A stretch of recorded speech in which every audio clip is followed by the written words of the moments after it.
This is the story of how the world's richest person, the owner of Tesla and X, bought the global town square, then corrupted it before using his immense wealth to help elect a convicted felon. April 14, 2022.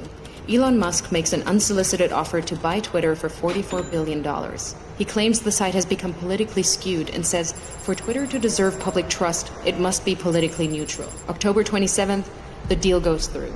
The next evening, a far-right conspiracy theorist breaks into the San Francisco home of Democrat House Speaker Nancy Pelosi, intending to kidnap her. Pelosi is away, but the man attacks her husband Paul, hitting him repeatedly on the head with a hammer. Paul Pelosi escapes with his life, but requires surgery for a fractured skull. While most people take the chance to decry political violence, the new owner of Twitter, Elon Musk, posts a tweet sharing an entirely false claim that Paul Pelosi was in fact injured in a drunken fight with a male prostitute with whom he was involved. Musk includes a link to a false claim on a website that has a history of publishing conspiracy theories, including a story asserting that Hillary Clinton is dead and has been replaced by a body double. Musk's post is retweeted 24,000 times before he deletes it. November 18th, Musk's Twitter starts to unlock previously banned accounts. Misogynist far-right influencer Andrew Tate was permanently banned from Twitter in 2017 after urging women to, quote, bear some responsibility for rape. Now he's back. Tate posts, I've decided to fly to the failed state of California, walk into Twitter HQ, and tell @Elon Musk he's a legend. On my way. 2 months later, Tate will be arrested in Romania on suspicion of human trafficking, rape, and forming an organized crime group. December 8th. 3 members of Twitter's Trust and Safety Council resign. In their resignation letter, they cite research that found slurs against Black Americans and gay men jumped 195% and 58% respectively since Musk's takeover. 3 days later, the remaining members of Twitter's Trust and Safety Council are dismissed. Musk then tweets that, quote, my pronouns are prosecute Fauci, a reference to a conspiracy theory that the COVID crisis was exacerbated by America's top infectious disease doctor. December 16th, having claimed he's a free speech absolutist, Musk bans @ElonJet, a Twitter account that tracks the movements of his private jet using publicly available data. Musk also bans the accounts of a number of journalists who have written about @ElonJet. February 12, 2023. Ahead of the Super Bowl, both Musk and President Joe Biden tweet their support for the Philadelphia Eagles.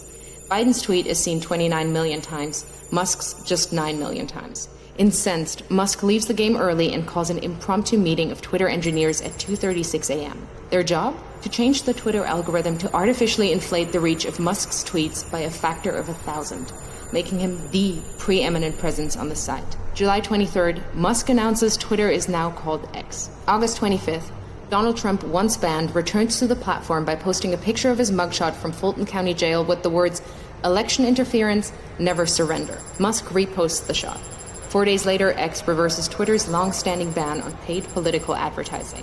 November 15th, in a post promoting the racist conspiracy theory that Jewish people are importing immigrants to America to fix elections for Democrats, one X user writes, Jewish communities have been pushing the exact kind of dialectical hatred against whites that they claim to want people to stop using against them. Musk replies saying, you have said the actual truth. In response, several advertisers, including Disney, Warner Brothers, and Comcast, paused their advertising on X. Musk then tells advertisers concerned by hate speech on the platform, go fuck yourself. Go fuck yourself. Is that clear?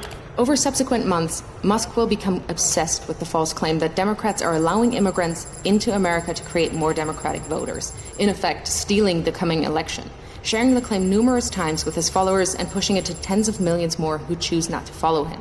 A year later, it will be revealed that Musk, a South African immigrant, worked illegally in the US in the 1990s.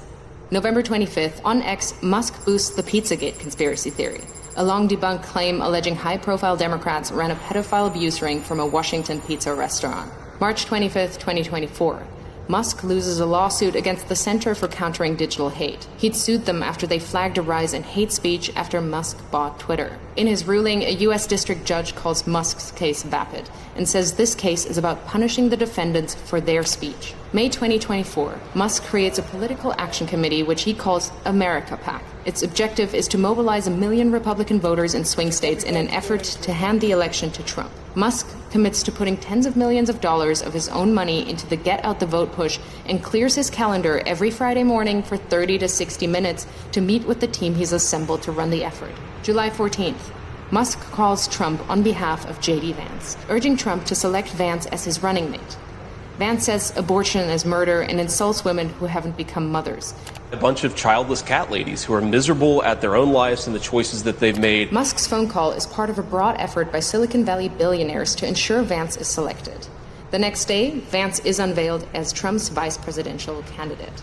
September 6th, Trump says that if he wins, he will appoint Musk to head up a government efficiency commission. And Elon, because he's not very busy, has agreed to head that task force. The idea came from Musk, whose companies are currently facing at least 20 federal investigations.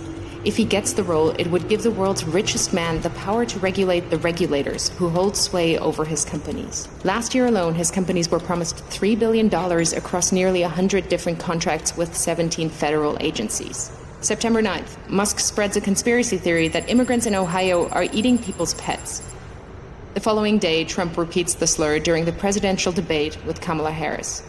In Springfield, they're eating the dogs. The false claim leads to multiple bomb threats against the Springfield immigrant community. September 15th and 16th. Over a single weekend, Musk amplifies a conspiracy theory that ABC leaked sample debate questions to the Harris campaign, falsely claims that the Dems want to take your kids, further fuels racist lies about immigrants eating pets, shares with his nearly 200 million followers on X that Trump must win to, quote, preserve freedom and meritocracy in America, and insinuates that it is suspicious that no one is even trying to assassinate Biden and Kamala, adding a thinking face emoji. The U.S. Secret Service confirms that it is aware of the post.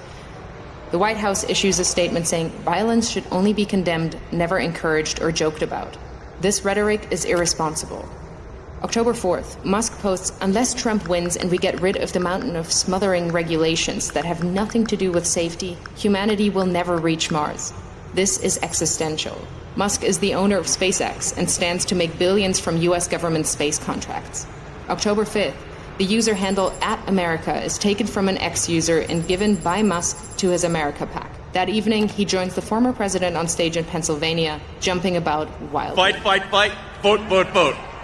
By now, he's moved with his senior team to a war room in a hotel in Pennsylvania to focus full-time on the Trump campaign. He speaks to Trump multiple times a week, is doing a series of pro-Trump town halls across the state, and has recruited lieutenants from his companies to join him. October 15th, legal filings from Musk's Political Action Committee show he has personally donated at least $75 million to the effort to re-elect Trump. October 18th, it's revealed that another Musk-funded group called Future Coalition PAC is targeting Muslim voters in Michigan and Jewish voters in Pennsylvania with diametrically opposed political advertisements about Kamala Harris. In areas with large Muslim populations, the group is painting Harris as a close friend of Israel and is suggesting that she's beholden to the beliefs of her Jewish husband. But in areas with large Jewish populations, the ads say Harris panders to Palestine. Simultaneously, Musk is offering $100 to any Pennsylvania voter who signs his online petition as part of an effort to build a list of likely Trump voters. He also starts giving away $1 million a day to a randomly chosen voter who signed the petition. October 19th, it's revealed that the Building America's Future PAC, another Musk-funded campaign group, is impersonating the Harris campaign by setting up a fake website containing fake policy positions, then sending out text messages driving voters to the fake site. October 24th, it's revealed that Musk gave his America PAC a further $44 million in the first 16 days of October. October 25th, the Wall Street Journal reports that Musk has been in regular contact with Russian President Vladimir Putin since 2022. October 27th, Musk speaks at the now infamous Trump rally at Madison Square Garden, a gathering characterized by racism, misogyny, and threats of violence. USA! USA! Musk has posted more than 3,000 times on X in the last month, including dozens of unfounded claims about the election which have been viewed hundreds of millions of times. Apart from Trump himself, Musk is now the single biggest spreader of election disinformation. November 5th, Trump wins the presidential election. Elon Musk, a far-right conspiracy theorist, has succeeded in using his immense wealth to help swing the election in favor of a convicted felon.